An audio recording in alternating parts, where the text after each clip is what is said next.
خدا کے مقدس کلام میں سے خروج کی کتاب اس کا دوسرا باب جو کہ 25 آیات پر مشتمل ہے۔ موسیٰ کی پیدائش۔ اور لاوی کے گھرانے کے ایک شخص نے جا کر لاوی کی نسل کی ایک عورت سے بیاہ کیا۔ وہ عورت حاملہ ہوئی اور اس کے بیٹا ہوا، اور اس نے یہ دیکھ کر کہ بچہ خوبصورت ہے 3 مہینے تک اسے چھپا کر رکھا، اور جب اسے اور زیادہ نہ چھپا سکی تو اس نے سرکنڈوں کا ایک ٹوکرا لیا اور اس پر چکنی مٹی اور رال لگا کر لڑکی کو اس میں رکھا، اور اسے دریا کے کنارے جھاؤ میں چھوڑ آئی، اور اس کی بہن دور کھڑی رہی تاکہ دیکھے کہ اس کے ساتھ کیا ہوتا ہے۔ اور فرعون کی بیٹی دریا پر غسل کرنے آئی، اور اس کی سہیلیاں دریا کے کنارے کنارے ٹہلنے لگیں۔ تب اس نے جھاؤ میں وہ ٹوکرا دیکھ کر اپنی سہیلیوں کو بھیجا کہ اسے اٹھا لائے۔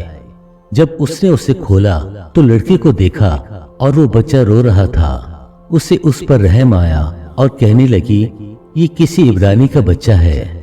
تب اس کی بہن نے فرعون کی بیٹی سے کہا، کیا میں جا کر عبرانی عورتوں میں سے ایک دائی تیرے پاس بلا لاؤں جو تیرے لیے اس بچے کو دودھ پلایا کرے؟ فرعون کی بیٹی نے اس سے کہا، جا۔ وہ لڑکی جا کر اس بچے کی ماں کو بلا لائی۔ فرعون کی بیٹی نے اس سے کہا، تو اس بچے کو لے جا کر میرے لیے دودھ پلا، میں تجھے تیری اجرت دیا کروں گی۔ وہ عورت اس بچے کو لے جا کر دودھ پلانے لگی۔ جب بچہ کچھ بڑا ہوا تو وہ اسے فرعون کی بیٹی کے پاس لے گئی، اور وہ اس کا بیٹا ٹھہرا، اور اس نے اس کا نام موسیٰ یہ کہہ کر رکھا کہ میں نے اسے پانی سے نکالا۔ موسیٰ کا مدیان کو فرار۔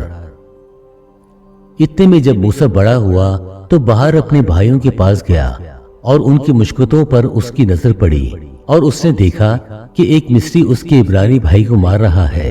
پھر اس نے ادھر ادھر نگاہ کی، اور جب دیکھا کہ وہاں کوئی دوسرا آدمی نہیں ہے تو اس نے مصری کو جان سے مار کر اسے ریت میں چھپا دیا۔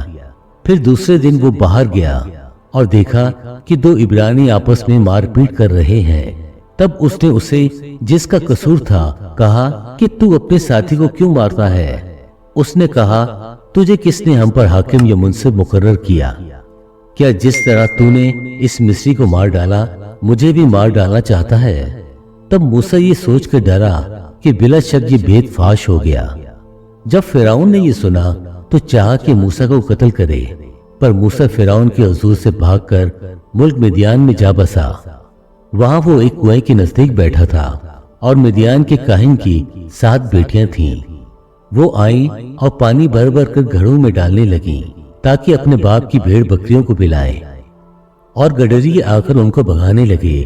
لیکن موسیٰ کھڑا ہو گیا اور اس نے ان کی مدد کی اور ان کی بھیڑ بکریوں کو پانی پلایا۔ اور جب وہ اپنے باپ راویل کے پاس لوٹی تو اس نے پوچھا کہ آج تم اس قدر جلدی کیسے آ گئیں؟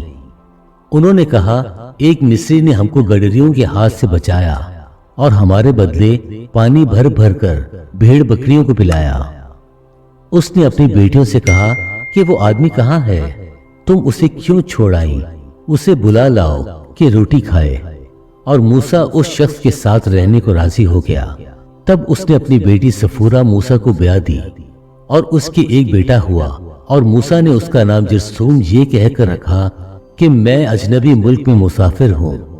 اور ایک مدت کے بعد یوں ہوا کہ مصر کا بادشاہ مر گیا، اور بنی اسرائیل اپنی غلامی کے سبب سے آہ بھرنے لگے اور روئے، اور ان کا رونا جو ان کی غلامی کے باعث تھا خدا تک پہنچا، اور خدا نے ان کا کرانہ سنا، اور خدا نے اپنے عہد کو جو ابراہیم اور اسحاق اور یعقوب کے ساتھ کیا تھا یاد کیا، اور خدا نے بنی اسرائیل پر نظر کی اور ان کے حال کو معلوم کیا۔